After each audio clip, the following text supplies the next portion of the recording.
Hello everyone, my name is Divyanshi Divakar and I have given the interview for the post of TGT Science in Kendriya Vidyalaya Sangathan. So after my interview in month of May, मेरे पास बहुत सारे questions आ रहे थे about my interview experience and also about कि interview कितने time का था, क्या क्या क्वेश्चंस आपसे पूछे गए थे। तो वो सारी ही क्वेरीज लेके आज मैंने ये कंबाइंड वीडियो बनाई है about the interview experience and hopefully इस वीडियो से जो भी हमारे KVS PRT के एस्पिरेंट्स हैं उन सबको हेल्प मिलेगी। So starting with my interview, मेरा जो इंटरव्यू था वो हुआ था KVJNU न्यू दिल्ली। जब मैंने अपने इंटरव्यू पैनल के सामने एंटर किया इंटरव्यू रूम में, स्टार्टिंग में ही जो मैम थे उनके पास मेरा बायोडेटा का बुकलेट थी वो पूरी। तो उन्होंने मुझसे पूछा कि ये इतनी थिक क्यों है। एंटर करते ही पहले मैंने उन्हें विश किया like good morning sir, good morning ma'am. Then उन्होंने मुझसे पूछा कि ये इतनी मोटी क्यों है। So I replied that ma'am I have also attested all the certificates which I have mentioned in my achievement, these xerox। तो उन्होंने बोला ओके फाइन। देन उन्होंने बोला कि हैव योर सीट। तो सबसे पहले मैं ये बता देती हूँ कि मेरा जो इंटरव्यू था that was from the starting to the end it was all in English.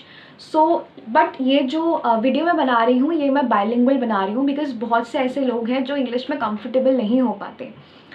ताकि सबको ये वीडियो अच्छे से समझ में आए एंड सभी इस वीडियो से फ़ायदा ले सकें। This video will be in the bilingual language. जब उन्होंने मुझसे पूछा, उन्होंने मुझे बिठाया एंड इसके बाद जो चीज़ होती है वो मेरे लिए बिल्कुल अनएक्सपेक्टेड थी। मुझे ये उम्मीद थी कि मुझसे मेरा इंट्रोडक्शन पूछा जाएगा एंड उसके लिए मैं बहुत अच्छे से प्रिपरेशन करके गई। सब ने ये बताया था कि आपका जो पूरा इंटरव्यू है वो आपके इंट्रोडक्शन पे डिपेंड करेगा, तो आप उसको अच्छा बनाइए। बट मेरे साथ क्या हुआ कि इन्होंने जो मेरे इंटरव्यू पैनल था उन्होंने मुझसे मेरा इंट्रोडक्शन पूछा ही नहीं। दे द स्टार्टेड, उन्होंने मेरा बायोडाटा फॉर्म लिया एंड उस पर जो डिटेल्स लिखी हुई थी वो उनको रीड करने लगे कि okay your name is Divyanshi Diwakar, your father's name is this and that. ऐसे करके उन्होंने पूरा स्टार्ट कर दिया कि आपने ग्रेजुएशन चंडीगढ़ से करा है। देन दे सॉ कि मैंने ग्रेजुएशन के बाद जस्ट BEd करा। तो दे आस्क्ड कि आपने मास्टर्स क्यों नहीं करा, आपने MSc क्यों नहीं की।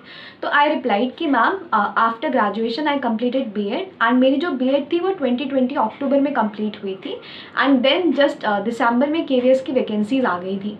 तो मैंने KVS का फॉर्म फिल किया and then I started preparing for the examination. इस वजह से मैंने MSc नहीं कंटिन्यू करी। देन इसके बाद उन्होंने जब नेक्स्ट पेज पलटा तो नेक्स्ट पेज में जो हम सुटेबिलिटी फॉर द पोस्ट लिखते हैं उस पर मैंने मेंशन किया था कि मैं खुद एक KV की स्टूडेंट रही हूँ from my class 1st to class 12th because मेरे जो फादर थे he was in the Indian air force. उन्होंने मुझसे पूछा कि आप KV से पढ़े हैं। I said yes ma'am. तो उन्होंने मुझसे पूछा कि आपकी स्टार्टिंग कौन से KV से हुई। देन आई रिप्लाइड कि मेरी जो स्टार्टिंग हुई है that was from KV number 1 लामफिल पट इम्फाल मणिपुर। देन उसके बाद उन्होंने मुझे मेरे डेमो के लिए भेजा एंड डेमो में जो हम प्रॉपर इंट्रोडक्शन करते हैं स्टूडेंट एंड टीचर का, उन्होंने वो इंट्रैक्शन मना कर दिया। उन्होंने बोला आप डायरेक्टली अपने टॉपिक पे आइए और अपना टॉपिक पढ़ाना स्टार्ट करिए। तो मैंने अपना टॉपिक पढ़ाना स्टार्ट किया। मैं TGT साइंस के लिए गई थी। मैंने टॉपिक जो चूज़ किया था because biology was my positive side, तो मैंने ये स्टार्ट करा sexual reproduction in flowering plants. मैंने फ्लावर की डायग्राम बनाई, उसके पार्ट्स को एक्सप्लेन करा। उतने में ही उन्होंने मुझे बुला लिया अपने पास एंड वो मुझसे क्वेश्चंस पूछने लगे अबाउट माय सब्जेक्ट। तो उन्होंने मुझसे पहले बोगनविलिया फ्लावर के बारे में पूछा। देन ये कुछ साइंस के टर्म्स आ जाएंगे बेसिकली। देन उन्होंने मुझसे मियोसिस माइटोसिस के बारे में पूछा, कैरियोकाइनेसिस के बारे में पूछा। उन्होंने मुझसे ओम्स लॉ के बारे में पूछा, ओम्स लॉ क्या होता है। Then the difference between resistance and friction उन्होंने मुझसे पूछा। तो इस तरह के कुछ बेसिक क्वेश्चंस मुझसे पूछे एंड मेरा जो इंटरव्यू था वो पूरा का पूरा सिर्फ सब्जेक्ट के अराउंड ही घूमा। तो मैं ये बोलना चाहूँगी कि जो PRT एस्पिरेंट्स हैं वो आपका जो भी, अगर आप ग्रेजुएशन दिखा रहे हैं तो आपके ग्रेजुएशन में जो भी आपका सब्जेक्ट था उसको थोड़ा अच्छे से प्रिपेयर करके जाएं बिकॉज हो सकता है कि वो कुछ क्वेश्चंस आपसे उससे पूछ लें। This was all about the questions from the subject part. Then उसके बाद बेसिक क्वेश्चंस थे जो कि हमसे पूछे गए बाय द साइकोलॉजिस्ट एंड उन्होंने कुछ बेसिक से क्वेश्चन पूछे पेडागोजी के and then role of a teacher उन्होंने पूछा and it was all done. उसके बाद मैम ने मुझे बोला ओके यू मे लीव।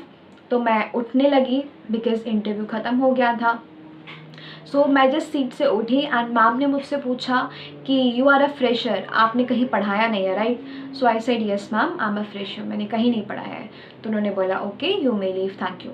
तो मैं आ गई। अब इतना जो था ये पूरा था about my interview experience. Now I don't know what will happen, it's all upon God now. जितना मेरा काम था उतना मैंने किया। जो एक मस्ट चीज़ है जो आप ज़रूर अच्छे से अपने अंदर रखें, that is your confidence level, because everything depends upon your confidence. आपका जितना अच्छा कॉन्फिडेंस होगा ना, उतने अच्छे से आप उस टाइम पे वहाँ पे अपने आप को रिप्रेजेंट कर सकेंगे। सो डरना बिल्कुल नहीं है, बिकॉज इस टाइम पे थोड़ा सा डर अंदर से लगता ही है, चाहे आप कितने भी कॉन्फिडेंट हो, आपने कितनी भी अच्छी प्रिपरेशन करी हो, बट जो डर है ना वो जस्ट इंटरव्यू पैनल के बाहर भूल के चले जाएं। जब आप रूम के अंदर एंटर करें तो आप बिल्कुल कूल रहिए, काम रहिए, हर चीज़ अच्छे से अपना जो भी आपसे क्वेश्चंस पूछे जा रहे हैं उनको अच्छे से रिस्पॉन्ड करिए। जो भी क्वेश्चंस पूछे जाएँ उनके आंसर करिए, जितने आपको आते हैं, नहीं आते तो सॉरी बोल दीजिए।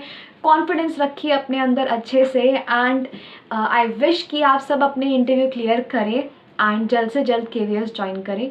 Till then thank you so much. And अगर आप चाहते हैं कि आप अपने डॉक्यूमेंट्स के रिगार्डिंग एक वीडियो देखें कि डॉक्यूमेंट्स कौन कौन से चाहिए इंटरव्यू के लिए, तो उसके लिए भी मैंने एक वीडियो प्रिपेयर किया, आप चाहें तो मेरे चैनल पे जाके देख सकते हैं। So this was all about today's video. Thank you so much and I hope you all guys will do great in your life. Till then bye bye and take care.